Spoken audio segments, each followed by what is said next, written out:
देश की राजधानी दिल्ली में इन दिनों कॉकरोच जनता पार्टी यानी सीजेपी के पेपर लीक के खिलाफ प्रदर्शन की वजह से माहौल बिगड़ा हुआ है। इस बीच किसानों का हुजूम भी अब पंजाब से दिल्ली की ओर रवाना हो चुका है।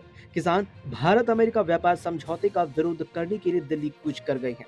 हालांकि हरियाणा पुलिस ने उन्हें शंभू बॉर्डर पर ही रोक दिया। किसान नेता सरवन सिंह पंढेर ने हरियाणा सरकार पर हमला करते हुए कहा कि नायब सिंह सैनी की वे किसानों को महापंचायत करने से रोक रही हैं। किसानों के कूच को देखते हुए हरियाणा पंजाब सीमा पर भारी तैनाती कर दी गई।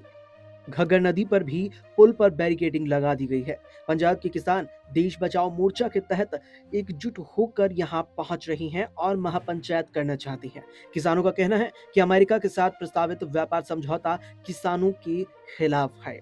पंजाब के अलग अलग हिस्सों से किसान बसों में सवार होकर दिल्ली के लिए निकले हुए हैं। फतेहगढ़ साहिब में पत्रकारों से बातचीत करते हुए पंढेर ने कहा कि हरियाणा के मुख्यमंत्री ने अपना असली चेहरा दिखा दिया है। ये लोग जनता से बड़े बड़े वादे करते हैं और जब सत्ता हाथ में आती है तो दमन की नीति अपनाती है। उन्होंने कहा किसान चाहते हैं कि अमेरिका के साथ व्यापार समझौता पूरी तरह से रद्द किया जाए।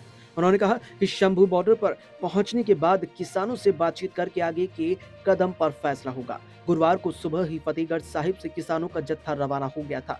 इस जत्थे में 1000 से ज्यादा किसान हैं। ये जत्था पहले सरहिंद पहुंचा और फिर शंभू बॉर्डर की ओर कूच कर चुका है। लेकिन अब जिस तरीके से दृश्य सामने आए हैं उससे साफ प्रतीत हो रहा है कि वो दिल्ली कूच करने की पूरी तैयारी कर चुकी है।